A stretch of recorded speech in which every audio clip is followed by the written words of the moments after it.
Vamos orar. Senhor, nosso bendito Deus e Pai, nós agradecemos mais uma vez pela oportunidade que temos de estudar a Tua Palavra, de Te cultuar. Obrigado porque podemos Te servir, que tudo façamos para a Tua honra e glória. O que pedimos em nome de Jesus. Amém. Qual o fim principal do ser humano? Ou qual o seu propósito fundamental de vida? Ou qual é a razão da sua existência? Você já parou para pensar nisso? Se já pensou, espero que não tenha sido numa crise existencial. Mas iremos abordar agora o quinto pilar da fé evangélica reafirmado pela Reforma Protestante, ou um dos seus pilares, que talvez dê resposta a essa grande pergunta, né, do ser humano: soli Deo gloria, soli Deo gloria, isto é, somente a Deus a glória. Talvez para responder, os catecismos ajudem também. O Catecismo de Westminster, que é um documento em forma de questionário usado para a instrução das igrejas presbiterianas, principalmente o menor usado para a instrução das crianças e o catecismo maior, mesmo para ser usado nos púlpitos. A primeira pergunta desse questionário, desse catecismo, é essa: qual o fim supremo e principal do homem? E a resposta é: o fim supremo e principal do homem é glorificar a Deus e gozá-lo para sempre. Mas aí você diz: mas isso é um catecismo presbiteriano, nós somos batistas. Bom, então um catecismo batista, da mesma época ali de 1677, começou a ser escrito para esclarecer a teologia da Segunda Confissão Batista de Londres. É o catecismo de William Collins e Benjamin Kitt. Também tem as seguintes perguntas. A primeira pergunta é: quem é o primeiro e o melhor dos seres? A resposta é Deus. E aí vem a segunda pergunta: qual é o fim principal do homem? A resposta: o fim principal do homem é glorificar a Deus, deleitar-se nele para sempre. Um outro catecismo batista é o de Charles Spurgeon, já de 1855, que segue esse, e o de Westminster, especialmente, tem a mesma primeira pergunta e a resposta é praticamente a mesma. O fim principal do homem é glorificar a Deus e ter comunhão com Ele. Obviamente, esses catecismos, todos têm base bíblica, né? Todos têm suas referências que estão fundamentando as respostas que são dadas no catecismo, e, é claro, ressalvando interpretações divergentes de cada vertente do protestantismo evangélico. Esses catecismos serviam, então, para instruir a igreja. E a Reforma Protestante reafirmou, e por que eu digo reafirmou, isso já foi dito por outros pastores também aqui, reafirmou esse fundamento porque não foi algo que surgiu apenas no século XVI, mas é algo que já está fundamentado nas Escrituras, desde o Antigo Testamento e também no Novo Testamento, como, por exemplo, Salmo 29, 1 e 2 diz: tributai ao Senhor, filhos de Deus, tributai ao Senhor glória e força, tributai a glória devida ao seu nome, adorai ao Senhor na beleza da sua santidade. Ou seja, devemos dar ao Senhor a glória devida ao seu nome. Ainda os versículos 3 e 9, só o início do 3 diz: ouve-se a voz do Senhor sobre as águas, troveja o Deus da glória, o Senhor está sobre as muitas águas. E aí continua falando várias vezes até chegar o versículo 9 sobre a voz do Senhor, e o versículo 9 diz: a voz do Senhor faz dar crias às corças e desnuda os bosques, e no seu templo tudo diz glória. Então Deus fez todas as coisas, Deus demonstra o seu poder, as suas maravilhas, e no final das contas tudo diz glória, tudo isso é glorioso. No Novo Testamento, Romanos 11:36, porque dele, e por meio dele, e para ele são todas as coisas, a ele, pois, a glória eternamente. Amém. Eu creio que o texto mais conhecido referente a esse assunto, 1 Coríntios 10:31, portanto, quer comais, quer bebais, ou façais outra coisa qualquer, fazei tudo para a glória de Deus. A lição é, devemos glorificar a Deus, devemos glorificar a Deus. Mas se isso está muito claro nas Escrituras, por que os reformadores levantaram essa bandeira, soli Deo gloria, naquela época? Eu creio que uma das respostas já foi dada também nos estudos anteriores. As pessoas, os fiéis, os crentes, especialmente os mais comuns, tinham pouco acesso, acesso escasso às Escrituras. E mesmo se tivessem, a maioria deles não sabiam ler, especialmente no latim. Bom, mas vamos tentar definir um pouco esse termo. Lembra que a máxima latina diz soli deo gloria. O irmão Pereira já adiantou aqui, ou reforçou o entendimento de que sola, ou no caso aqui soli, é somente. Essa máxima latina, então, dá um destaque ou enfatiza a exclusividade da glória de Deus, ou somente Deus pode receber glória. Vamos então definir um pouco os termos, né? Começando com glória. O que é glória? Se somente Deus recebe glória, se toda glória deve ser dada somente a Deus, o que é glória? Significa a palavra brilho, esplendor, magnificência, excelência, preeminência, dignidade, a mais gloriosa condição, estado de exaltação. Logo, glorificar é tornar glorioso, vestir com esplendor, conceder glória a algo, tornar excelente ou, atenção a essa definição, tornar a dignidade e o valor de alguém ou de algo manifesto e conhecido.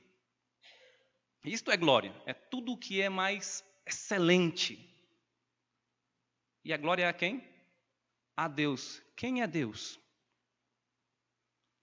Vamos definir aqui, tentar definir, é claro, de uma forma resumida, porque não podemos explicar totalmente quem é Deus, mas é o ser supremo, o único Deus verdadeiro, onipotente, onisciente, onipresente, o eterno, o santo, santo, santo, imutável, justo, bondoso, perfeito, salvador, Deus triuno que se manifesta em três pessoas distintas, Deus Pai, Deus Filho e Deus Espírito Santo, iguais em poder e glória, executando ofícios distintos, porém harmoniosos na grande obra da redenção humana. Portanto, sendo Deus o que é, o ato de glorificá-lo não é gabá-lo exageradamente como um servo faz ao seu senhor porque quer ganhar algum favor. No entanto, sabendo que esses elogios ao seu senhor não refletem as características verdadeiras dele. Glorificar a Deus não é tentar dar-lhe uma glória que ele não tem, como se quiséssemos aumentar a grandeza dele. Deus, pelo que é, já está na mais alta condição de glória, o qual não pode crescer, essa condição, e nem, muito menos, diminuir.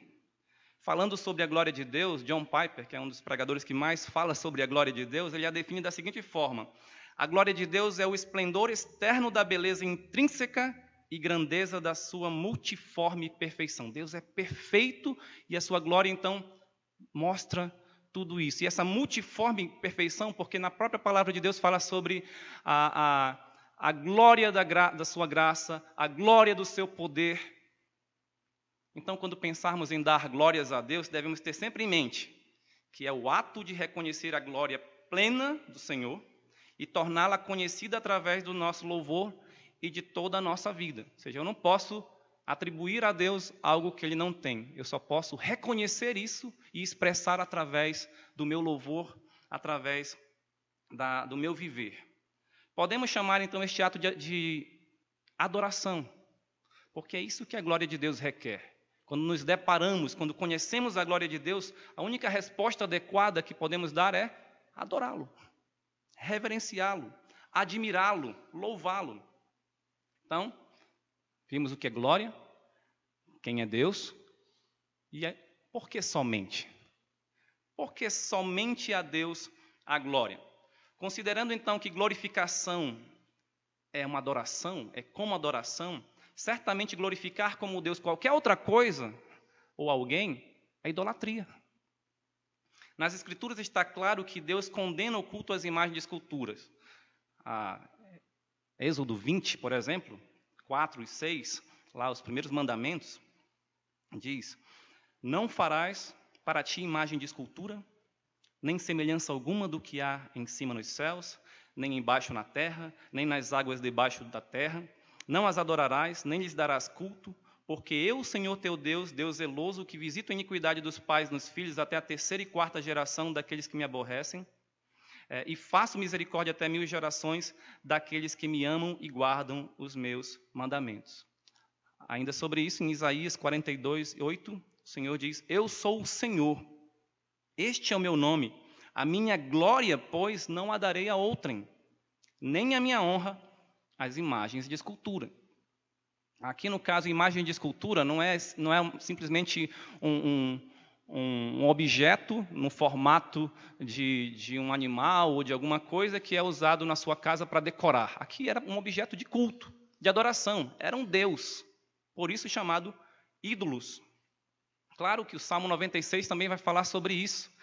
Nós lemos aqui algo que parece o Salmo 96 também, quando diz tributai toda a glória ao nome de Deus, ou adorai-o na beleza da sua santidade, mas no Salmo diz, olha, os ídolos são falsos. Deus, porém, fez os céus. Veja a glória de Deus. O Salmo 106, 19 e 20, por exemplo, fala que foi trocado a glória de Deus por um simulacro de um bezerro. Referindo-se então a Êxodo 32, quando o povo se prostituiu, idolatrando um bezerro de ouro e ainda dizendo que era aquele que havia tirado do Egito. E o que falar do Salmo 115? Não a nós a glória, mas ao nome de Deus, e vai falar então sobre os ídolos que nada são e que nada fazem.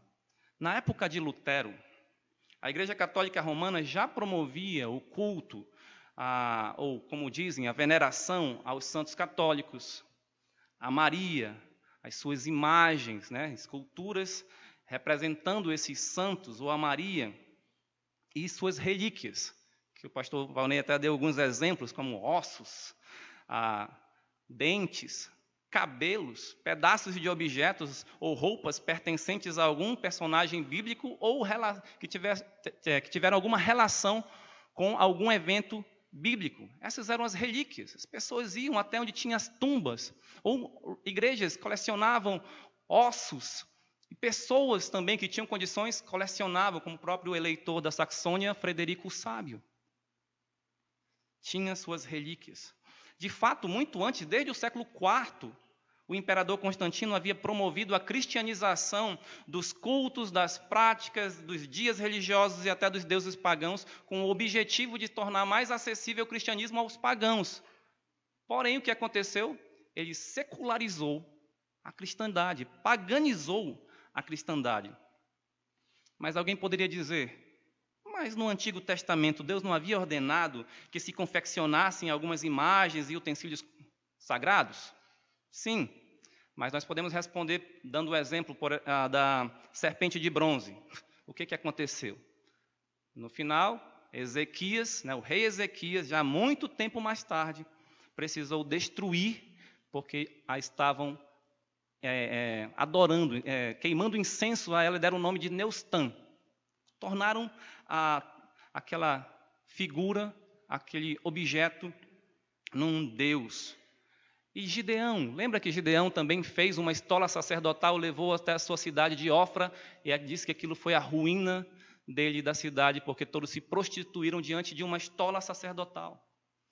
Aí já dá para ver que tanto os móveis quanto os utensílios do tabernáculo e do templo, e até as vestes sacerdotais, que conforme Levíticos foram confeccionados para glória e ornamento, não foram confeccionados como para serem objetos de culto, mas para a glória de Deus. Assim como o sol é uma criação de Deus para a sua glória, a lua, as estrelas, os animais, a terra, os planetas, tudo Deus criou para a sua glória. Contudo, sabemos que existe a glória dos homens. Uma pessoa pode ser honrada por sua dignidade e por seus feitos valorosos. Algumas, por isso, se gloriam nas suas riquezas, no seu poder, na sua posição, nas suas boas obras e em alguns outros fatores que eles julgam importantes. Essa glória dos homens, porém, comparada com a glória de Deus, é ínfima. É como uma criança chegasse a um engenheiro, e se gloriasse ou se gabasse do seu castelo de areia. Ou chegasse a um Masterchef e se gloriasse do seu bolo de lama. No final das contas, tudo que o homem tem ou faz É porque Deus permitiu ou deu? Um exemplo do Antigo Testamento, quando o rei Nabucodonosor, mesmo depois de avisado por Deus, ele certa vez disse: não é esta grande Babilônia que eu edifiquei para a casa real com o meu grandioso poder e para a glória da minha majestade? Está lá em Daniel 4:30. Nesse mesmo instante, ele foi punido por Deus e passou a viver como um animal do campo até que aprendesse que o Altíssimo tem domínio sobre o reino dos homens e o dá a quem quer. Isso está lá em Daniel 4:32. Daniel 5, lá de 18 e 23 a 23, temos a história do rei Belsazar, que viu aquela mão na parede. Daniel foi chamado para interpretar e ele repreendeu o rei, dizendo: tu sabias o que aconteceu com Nabucodonosor e como ele não deu glórias a Deus. E agora, o que tu fizeste? Pegaste os utensílios do templo e usaste para as suas bebedeiras, para as suas festas? E sabemos muito bem o que aconteceu.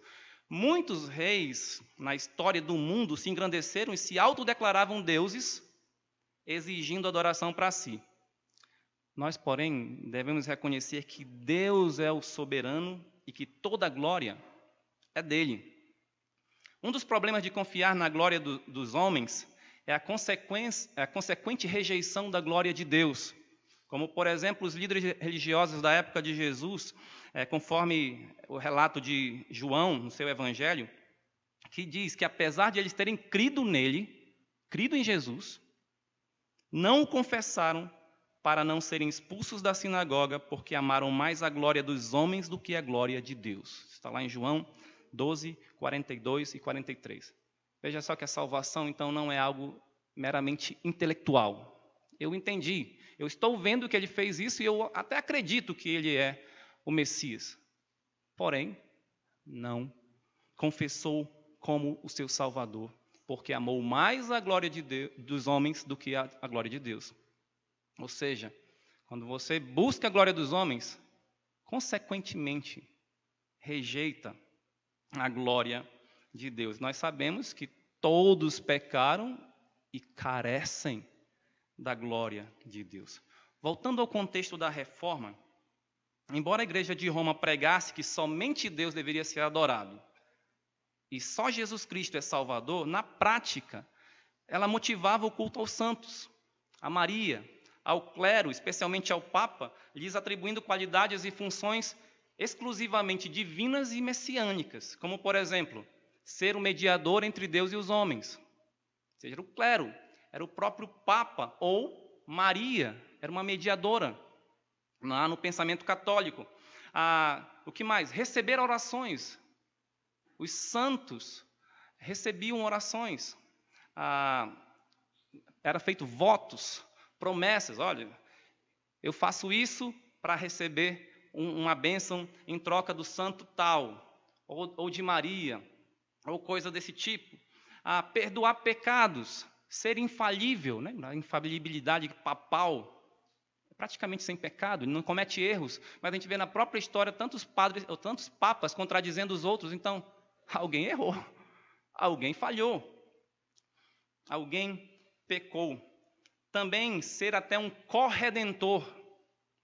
A missa é um exemplo disso, e a própria Maria, como corredentora, mostra essa crença, essa ideia. E também ter as chaves para tirar alguém do inferno, ou para tirar alguém do purgatório, ou mesmo colocar alguém lá. As próprias indulgências revelam um poder sobrenatural do Papa. Você compra essa indulgência assinada pelo Papa, então você tem perdão, ou você vai passar menos dias no purgatório. Como ele sabe disso? Com que poder ele tem isso? Parece ser algo, embora seja totalmente contrário a Deus, mas é como se fosse um poder divino. Não é de se admirar que o povo se corrompesse com uma prática e crença que beira ou que se confunde a idolatria. Lutero lutou fortemente contra esses absurdos, buscando uma reforma da igreja. Alguns teólogos católicos romanos, entretanto, tentam se livrar desse peso da doutrina reformada, alegando haver uma distinção entre duas palavras gregas que normalmente são usadas para se referir a culto ou serviço. A latreia ou duleia, depois você conversa com o pastor Valnei que ele dá a pronúncia direita, tá bom? Comumente, essas palavras são usadas então para se referir ao culto, mas para o católico, latreia, vem a palavra latria, de idolatria, era uma palavra usada para se referir apenas ao culto a Deus. Adoração. Eles então dividiam a adoração em três classes, ao lado de cada um dos seus objetos, ou seja, do ser adorado. A latria é o culto que deve ser somente a Deus e consiste em reconhecer nele a divindade, prestando uma homenagem absoluta e suprema como Criador e Redentor dos homens, ou seja, reconhecer que Ele é o Senhor de todas as coisas e Criador de todos nós, etc. Segunda classe de culto é o culto de dulia, é especial aos santos como sendo amigos de Deus. E a terceira classe é o culto de hiperdulia, que é o culto especial devido a Maria Santíssima como Mãe de Deus. Isso aqui de uma fonte católica. Portanto, no entendimento deles, a adoração, veneração, invocação aos santos e de Maria não podem ser considerados idolatria. Pode ser considerado dulia, um serviço, uma hiperdulia no caso de Maria, mas latria ou idolatria, não. Porém, essa mesma palavra, dulia, no Novo Testamento também é usada no mesmo sentido de latria. Por exemplo, em Mateus 6:24, Jesus diz: ninguém pode servir, ó a palavra aí, a Deus e as riquezas. Ninguém pode, então, buscar a Deus em adoração ou as riquezas em adoração. Em Romanos 12:11, Paulo diz: sede fervorosos de espírito, servindo, a mesma palavra, ao Senhor. Em 1 Tessalonicenses 1:9, Paulo fala sobre a repercussão a respeito de como aqueles crentes deixaram os ídolos e se converteram a Deus para servirem o Deus vivo e verdadeiro. Veja aqui o contraste entre deixar os ídolos, ou seja, eles serviam os ídolos, eles adoravam os ídolos, se converteram a Deus para agora adorar, servir o Deus vivo e verdadeiro. E além disso, o que dizer de Efésios 6:7? Quando Paulo está ali dando orientações em relação aos relacionamentos, e esse, de fato, aqui é relacionamento entre servo e senhor. Quando diz servindo de boa vontade como ao Senhor. E não está falando do Senhor do céu a princípio. Ele está falando do seu senhor, do seu patrão, na verdade, do seu dono, porque eram escravos. Sirva ao seu patrão, sirva ao seu dono, como se estivesse servindo ao Senhor. Mas aqui não é, então eu devo adorar o meu dono porque eu vou fazer como se fizesse a Jesus Cristo? Não. Aqueles trabalhos que você está fazendo, seja capinar, seja varrer, seja carregar alguma coisa, seja cuidar da plantação, faça isso como se estivesse fazendo para Deus. Essa é a ideia. Gálatas 5:13, sede antes servos uns dos outros, é a mesma palavra. Então, se eu posso usar a dulia para os santos, no caso os santos católicos, aqui está dizendo sede servos uns dos outros, ou seja, precisamos fazer isso com todos os crentes. Não só com alguns, mas com todos. Gálatas 4:8 diz, servieis a deuses que por natureza não são. Ou seja, o que é isso? Idolatria. Romanos 16:18, não servem a Cristo, nosso Senhor, e sim ao seu próprio ventre. Olha, estou idolatrando a minha própria vontade. E tantos outros textos. Veja que a mesma palavra foi usada em diversos contextos, inclusive no caso de idolatria. Então eu não posso dizer que dulia é diferente de adoração, porque ela serve para dar essa característica de serviço, mas também um serviço de adoração. O ser humano é naturalmente religioso e sempre busca algo ou alguém para adorar, especialmente que seja tangível, que seja palpável, que ele possa ver e muitas vezes até controlar. Por isso ele fabrica os seus próprios deuses ou idolatra a criatura ao invés do Criador, algo que é condenado conforme Paulo fala em Romanos 1:23 e 25. Lembremos de alguns relatos que dão a ideia dessa idolatria, de como o homem faz isso, inclusive aqueles que parecem temer a Deus. Em Atos 5, 13 e 15, diz assim: porém o povo lhes tributava grande admiração. A quem? Aos apóstolos. Aí o versículo 15: a ponto de levarem os enfermos até pelas ruas e os colocarem sobre leitos e macas, para que ao passar Pedro, ao menos a sua sombra se projetasse em alguns deles. Então eles já tinham aquela ideia: se eu passar e a sombra de Pedro encostar ali no doente, ele vai ficar curado. Veja que parece ser já algo exagerado. Embora Jesus tenha dado poder, autoridade aos seus apóstolos para expelir demônios, para curar, fazer maravilhas. Mas veja que o povo já está começando a exagerar, embora fossem crentes, ou embora pessoas que pareciam estar seguindo o Evangelho. Em Atos 19, 11 e 12, acontece algo semelhante com Paulo. Deus, pelas mãos de Paulo, fazia milagres extraordinários a ponto de levarem aos enfermos lenços e aventais de uso pessoal, diante dos quais as enfermidades fugiam das suas vítimas e espíritos malignos se retiravam. Vou levar um lencinho, vou levar aqui um avental, vou levar uma roupa e tal, encostando nele ali, a pessoa vai ser curada. Atos 10, 25 e 26. Aconteceu que, indo Pedro a entrar, lhe saiu Cornélio ao encontro e, prostrando-se-lhe aos pés, o adorou. Mas Pedro levantou, dizendo: ergue-te, que eu também sou homem. Eu não mereço adoração. Eu não sou um Deus. Eu não devo receber esse tipo de glória ou de reverência. E Atos 14, 13 a 15. O sacerdote de Júpiter, cujo templo estava em frente da cidade, trazendo para junto das portas touros e grinaldas, queria sacrificar juntamente com as multidões. Porém, ouvindo isto, os apóstolos Barnabé e Paulo, rasgando as suas vestes, saltaram para o meio da multidão, clamando: senhores, por que fazeis isto? Nós também somos homens como vós, sujeitos aos mesmos sentimentos, e vos anunciamos o evangelho para que destas coisas vãs vos convertais ao Deus vivo, que fez o céu, a terra, o mar e tudo que neles há. Se esses apóstolos que são considerados santos hoje, pela Igreja Católica, recebendo toda essa veneração e esse tipo de culto, se eles estivessem aqui, será que eles não fariam a mesma coisa? Rasgariam as suas roupas? Diz: não façam isso. O Evangelho, nós pregamos para que vocês se convertam dessas coisas vãs. No livro de Apocalipse, lembra que o próprio João se prostrou diante de um anjo para adorá-lo. Mas este lhe disse: vê, não faças isso. Sou conservo teu e dos teus irmãos, que mantém o testemunho de Jesus. Adora a Deus. Adora a Deus somente.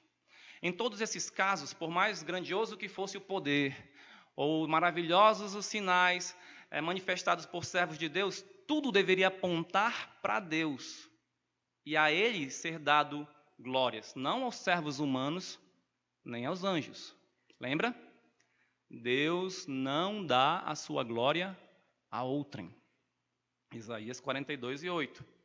Nem apóstolos, nem anjos na Bíblia aceitaram adoração, quer fosse pela prática de orações, votos, promessas, incensos, oferendas religiosas, sacrifícios, velas, procissões, pagamentos por milagre, ou nem devoção partidária. Lembra que Paulo falou aos Coríntios?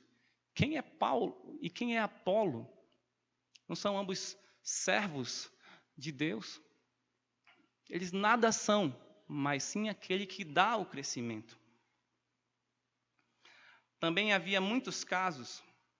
Essas práticas, na verdade, como já vimos, surgiram no meio da cristandade, ou pelo menos afloraram durante a Idade Média, quando a igreja cristã passou a assimilar os costumes das religiões pagãs, e onde as pessoas se tornavam cristãs mais por causa de uma imposição, seja ela do império, do imperador, ou também onde as pessoas adotavam práticas cristãs constrangidas, então, pelo império, do que pela fé verdadeira em Deus.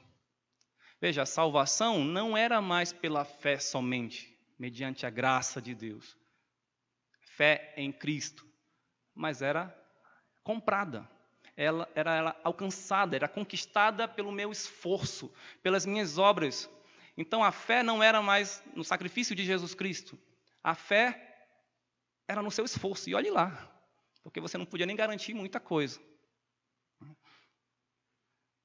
Quando isso acontece, de quem é a glória?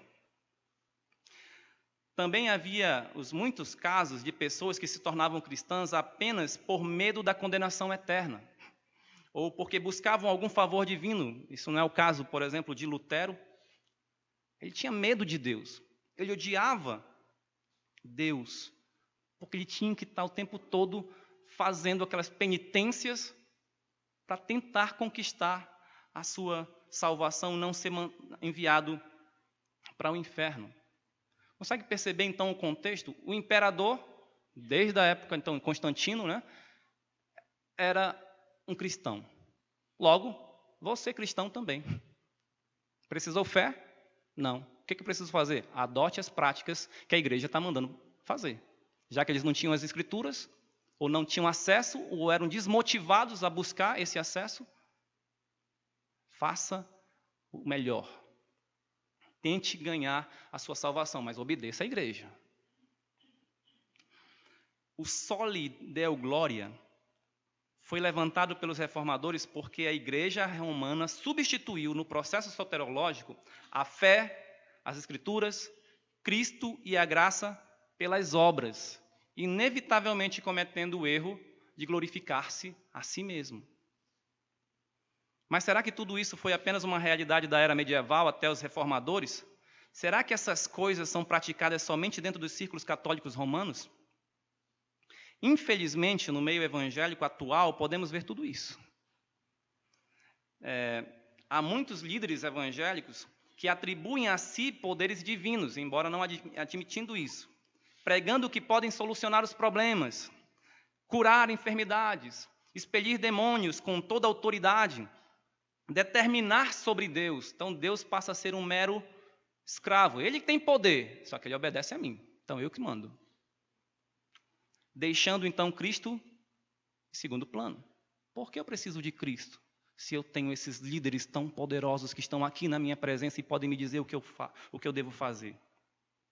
Diferentemente, Paulo, ao defender seu apostolado diante dos coríntios, ele disse: mas pela graça de Deus sou o que sou, e a sua graça que me foi concedida não se tornou vã. Antes trabalhei muito mais do que todos eles, ou seja, do que os apóstolos, todavia não eu, mas a graça de Deus comigo. Paulo está dando o crédito todo a Deus. Hoje também vemos entre igrejas ditas evangélicas o uso de relíquias.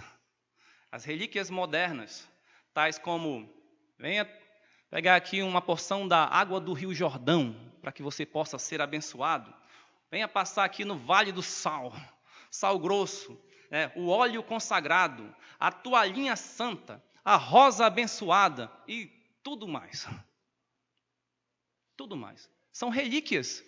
Estão dentro de quê? De igrejas católicas? Igrejas que se dizem evangélicas. O poder está em usar, em adquirir, em ter aquele objeto. E o que falar das simpatias, das crenças, de que se eu fizer certa ação eu serei abençoado? Não é a bênção ou a crença de que Deus vai fazer, mas se eu fizer isso ele vai ter que me abençoar. Então, a crença está na ação. Pode acontecer até que nós tenhamos certas crenças assim, resquícios do catolicismo. Alguém aqui acredita que a oração do pastor é mais poderosa? Pastor Jaime, você pode, por favor, orar por mim? Porque Deus vai lhe atender, que é mais poderoso. Aí eu digo, vai falar com o pastor Valnei, que ele é mais poderoso ainda. Peguei. Bom, isso pode ser um pensamento. Outro pensamento, se eu faltar ao culto de ceia, eu estou cometendo um sacrilégio. Por quê? Porque pensa na missa. A missa é um novo sacrifício. Eu estou garantindo a minha salvação sacrificando Cristo novamente. Eu não estou incentivando aqui, agora eu posso faltar ao culto de ceia. Não, não é essa a ideia. Mas não pense isso de uma forma legalista. Eu preciso vir, porque senão eu não seria abençoado. Porque senão eu perco graça. Porque senão eu perco bênçãos divinas. Será que a igreja evangélica de hoje também precisa de uma reforma espiritual? Estamos dando toda a glória somente a Deus ou não? Voltando ao passado, gostaria de ainda salientar que entre 1350 e 1650, ali passando então o período da Reforma, ou entre o período da Reforma, floresceu especialmente na Itália e se espalhou pela Europa um movimento humanista chamado posteriormente de Renascença, o qual, segundo Carnes, o autor daquele livro Cristianismo através dos séculos, ele poderia ser definido como um período, a Renascença, né, um período de reorientação cultural em que os homens trocaram a compreensão corporativa, religiosa e medieval da vida por uma visão individualista, secular e moderna. A concepção teocêntrica medieval do mundo, em que Deus era a medida de todas as coisas, foi substituída por uma interpretação antropocêntrica da vida, em que o homem se tornava a medida de todas as coisas. Deu-se mais importância à glória do homem do que à glória de Deus. Embora se aceitasse a religião, ela não passava de uma mera formalidade em torno dos dias santos da igreja. A tendência geral era esquecer os mandamentos de Deus para o indivíduo na vida diária. É certo que esse movimento renascentista, que podemos chamar de humanista, contribuiu, sim, positivamente, em alguns aspectos, para a reforma protestante, pois, por sua influência, alguns acadêmicos católicos se voltaram mais para o estudo das línguas originais das Escrituras, deixando de acreditar unicamente na palavra da Igreja como sendo a palavra divina, entre outras coisas. Por outro lado, com o objetivo de colocar o homem no centro de todas as coisas, o movimento humanista, com o passar do tempo, não tirou apenas o foco central da igreja, mas também de Deus. E desconsiderando Deus, a glória de tudo será sempre de outro. Por que estavam tirando o foco da igreja? Porque, na verdade, estavam tirando o foco de Deus? Porque naquela época a igreja era como se fosse o próprio Deus. E quando fala igreja aqui, especialmente o clero. O que a igreja determinar é o que o clero ou o que o Papa determinar. Ele está falando como Deus, ou em nome de Deus. Por isso começaram a duvidar das coisas. Só que eles não rejeitaram só a igreja porque a igreja estava errada.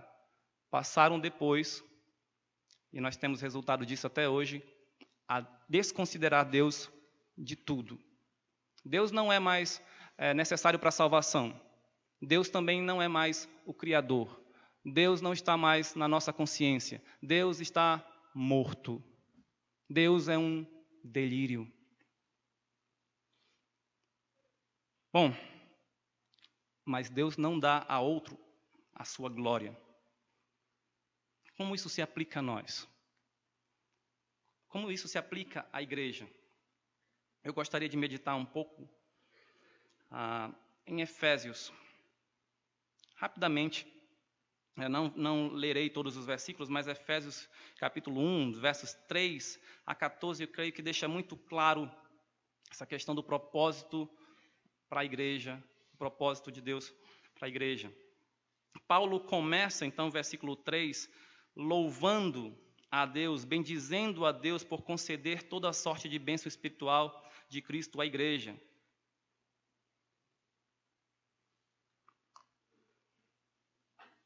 Ele diz, bendito Deus e Pai de nosso Senhor Jesus Cristo, que nos tem abençoado com toda a sorte de bênção espiritual nas regiões celestiais em Cristo. Eu quero destacar aqui 3 implicações dessa grande sentença que começa no versículo 3 até o versículo 14. A primeira é que Deus é soberano, Ele cumpre os seus propósitos. Ele cumpre os seus propósitos. Note que nós não vamos ler tudo por causa do tempo, mas eu quero destacar pelo menos alguns verbos. Note que está claro nos verbos quem realizou. Veja, por exemplo, nós acabamos de ler, nos tem abençoado. Quem? Deus. Versículo 4. Nos escolheu. Quem? Deus. Versículo 5. Nos predestinou. Deus. Versículo 6. Nos concedeu gratuitamente no amado. Versículo 8. Deus derramou abundantemente sobre nós em toda sabedoria e prudência. Versículos 9, desvendando-nos o mistério. Versículos 11, fomos feitos herança. Por quem? por Deus, para Deus. E tudo isso conforme o propósito de Deus. Olha o versículo 5. Nos predestinou para Ele, para a adoção de filhos, por meio de Jesus Cristo, segundo o beneplácito de sua vontade. Versículo 11. Nele digo, no qual fomos também feitos herança, predestinados segundo o propósito daquele que faz todas as coisas conforme o conselho da sua vontade. Fomos predestinados para Ele, porque esse foi o propósito dele. E Ele cumpriu. O capítulo 2, Paulo afirma que Deus nos deu vida. Quem nos deu vida? Deus. Estando nós mortos em nossos delitos e pecados. Além disso, ele vai falar nesse capítulo sobre a união como um novo povo de Deus, judeus e gentios. Os gentios que estavam afastados da promessa, afastados da aliança, estavam sem Deus no mundo e sem esperança, e agora Deus fez de ambos, judeus e gentios, um novo povo, e ainda diz lá no final que, versículo 22 do capítulo 1, pôs todas as coisas debaixo dos pés, e para ser o cabeça sobre todas as coisas o deu à igreja. Não sei se você já parou para pensar nisso, mas é um poder, é um privilégio, uma responsabilidade muito grande. Paulo, então, louva a Deus porque Deus, Ele planeja, Ele arquitetou a nossa salvação e foi Ele que cumpriu seus propósitos. Tudo foi feito segundo o propósito de Deus, portanto, toda a glória é dEle. E devemos confiar nele, já que foi Ele que planejou todas as coisas. Como isso se realizou? Segunda implicação. Jesus Cristo é o meio pelo qual o Pai cumpre seus propósitos. Mais uma vez, se você for olhar várias palavrinhas, você vai ver que Deus fez as coisas, tudo que Ele planejou, em Cristo. Veja logo no início, em Cristo, versículo 3, né? Ele nos concedeu, nos abençoou com toda sorte de bênção espiritual nas regiões celestiais, em Cristo, assim como nos escolheu nele, né? E para que fôssemos sermos santos e irrepreensíveis perante Ele, nos predestinou para Ele, por meio de Jesus Cristo. E tantos outros, versículo 9, em Cristo, versículo 10, nele, versículo 11, nele, versículo 13, em quem? Está sempre falando que Deus fez o que Ele planejou, cumpriu através de seu Filho Jesus Cristo. Tudo o Pai fez em Cristo e através de Cristo. Sua escolha foi feita por meio de Cristo. Nossa predestinação foi através de Cristo. Como? Olha o versículo 7. No qual temos a redenção pelo seu sangue, a remissão dos pecados segundo a riqueza da sua graça. Para que nos tornássemos santos, precisávamos ser resgatados, pois estávamos perdidos e mortos, ou seja, separados de Deus em nossos delitos e pecados. E lembra? Destituídos da glória de Deus, carentes da glória de Deus. Por isso Deus enviou seu Filho Jesus Cristo para morrer em nosso lugar, derramando o seu sangue na cruz do Calvário como preço da nossa redenção, em quem, crendo, temos a remissão dos pecados e a vida eterna. Logo, não fomos escolhidos porque éramos bons. Que glória temos, então? Não fomos escolhidos por quaisquer méritos que porventura tivéssemos. Fomos escolhidos em Cristo por causa do que Ele fez e salvos pela fé somente. E a própria fé não é obra ou mérito humano. Caso contrário, teríamos do que nos gloriar. O que foi falado aqui no texto mais conhecido, no capítulo 2? Porque pela graça sois salvos mediante a fé, isso não vem de vós, é dom de Deus, não de obras. Ele faz então um contraste entre fé e obras. Então, foi salvos por quê? Pela fé. Não foi de obras. Porque se fosse de obras, eu teria de que me gloriar. Então, se a fé fosse uma obra, eu teria do que me gloriar. Se eu pudesse comprar a minha salvação, pagar indulgências e fazer com meu esforço próprio tudo necessário para que eu me livrasse do purgatório, eu teria do que me gloriar, porque isso são obras. E se eu faço isso com o mérito de um santo, a glória é do santo. Se eu faço isso porque o Papa assinou, a glória é do Papa. Não. A fé A fé consiste em crer na obra realizada por Jesus Cristo para a salvação do pecador perdido, entregando-se a Ele em total dependência. Também o fato de alguém crer não implica que ele seja bom ou que esteja completando a obra salvífica de Cristo. Antes, implica no reconhecimento de que ele é mau e perdido e que necessita cabalmente do Salvador. Além disso, segundo Efésios 8, somos salvos pela graça mediante a fé. Isso significa que é preciso fé para sermos salvos. E antes, é preciso graça para termos fé. E a graça vem de Deus. Por isso a salvação vem de Deus, não é de nós mesmos. É pela graça de Deus, a qual Ele nos concedeu gratuitamente no amado, que podemos ter fé livremente em Cristo e em sua obra redentora. Por isso, toda a glória da salvação é dele. Lembra que pergunta que eu fiz no início? Por que os reformadores levantaram essa bandeira, se já estava claro nas Escrituras? Por que naquela época? O soli deo glória é o princípio segundo o qual, no processo da salvação, toda a glória é devida a Deus. E nós estamos vendo aqui que Deus planejou a nossa salvação. Ele executou através de Cristo Jesus. Nós não fizemos nada. Não temos por que ter glória nenhuma. Nem o Papa, nem os santos, nem Maria. Apenas Deus planejou e executou conforme o beneplácito da sua vontade. Para que Ele nos salvou? A resposta está em pelo menos 3 versículos desse texto. Para o louvor da sua glória. Podemos dizer que a terceira implicação é realmente o soli deo glória. Somente a Deus a glória. Devemos viver somente para a glória de Deus. Louvor nós sabemos o que é. Elogiar, bendizer, exaltar. Então, se a glória é algo de grande valor, é algo excelente, sempre louvor anda junto com glória. Deus é digno de louvor por causa da sua glória, pelo que Ele é, pelo que faz. Contudo, os seres humanos, em sua natureza decaída, não dão glória a Deus, porque não lhe dão valor devido. O valor tem a ver com significado.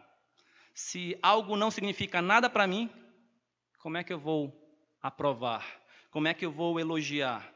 Logo, eu também não vou dar valor algum. Então, quem não conhece Deus, quem não gosta de Deus, quem não se submete a Deus, como vai louvá-lo? Como vai glorificá-lo? Não lhe dá valor algum. Deus providenciou a nossa redenção através de Jesus Cristo a fim de sermos para o louvor da glória. Versículo 6. Vamos um pouco 5, né? Nos predestinou para Ele, para a adoção de filhos, por meio de Jesus Cristo, segundo o beneplácito da sua vontade, para louvor da glória de sua graça que Ele nos concedeu gratuitamente no amado. Veja o versículo 12. A fim de sermos para o louvor da glória, da sua glória, nós os que de antemão esperamos em Cristo. E versículo 14, o qual é o penhor da nossa herança até o resgate da sua propriedade em louvor da sua glória.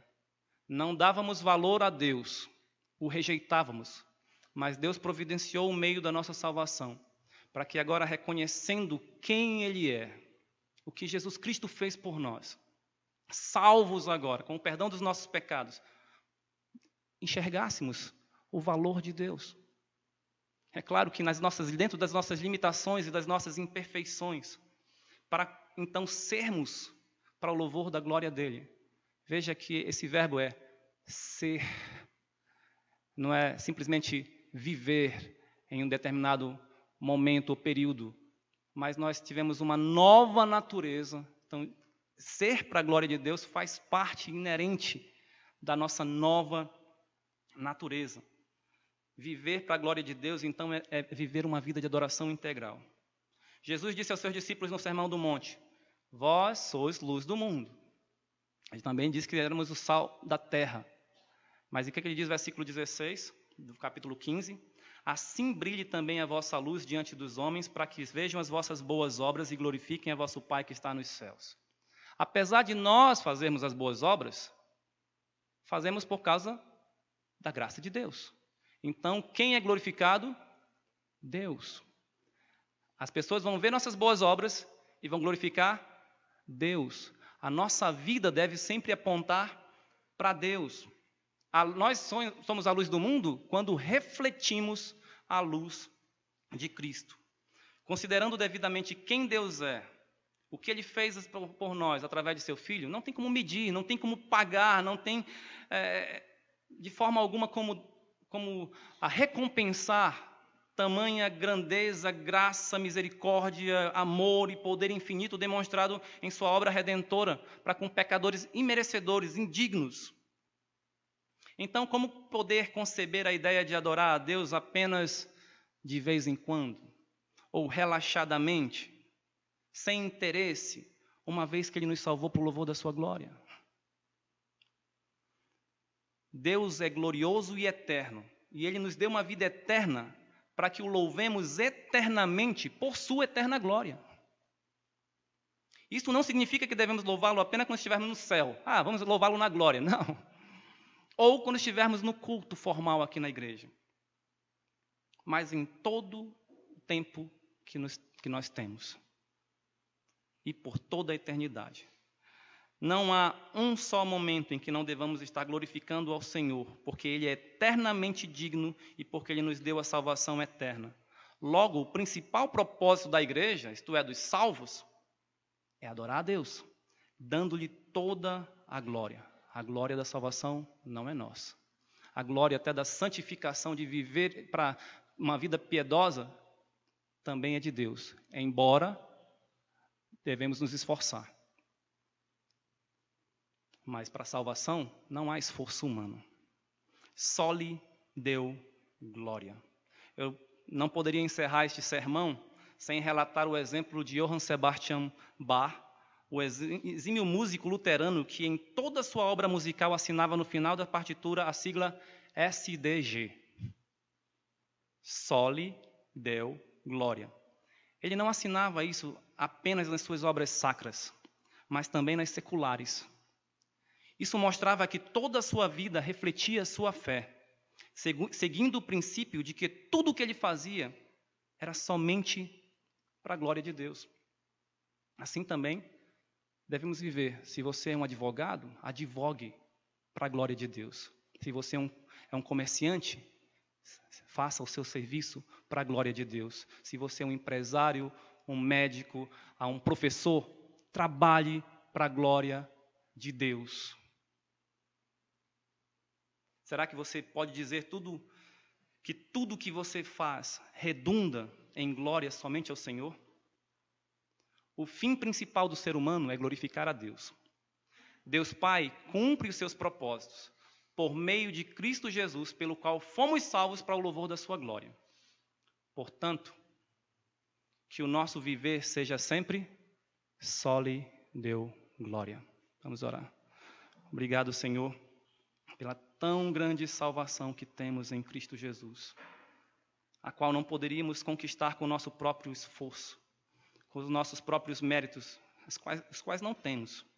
Não temos capacidade e poder para fazer qualquer uma coisa dessa. Portanto, Senhor, nos perdoa todas as vezes que queremos de alguma forma tentar barganhar contigo, seja uma bênção ou um favor ou qualquer outra coisa. Possamos sempre sim reconhecer que todo o dom perfeito e a boa dádiva vem do Senhor, e então possamos te glorificar. E também possamos realmente apresentar através do nosso viver uma vida digna que glorifique ao Senhor. Em todas as coisas, somente a glória ao Senhor. É o que peço em nome de Jesus. Amém.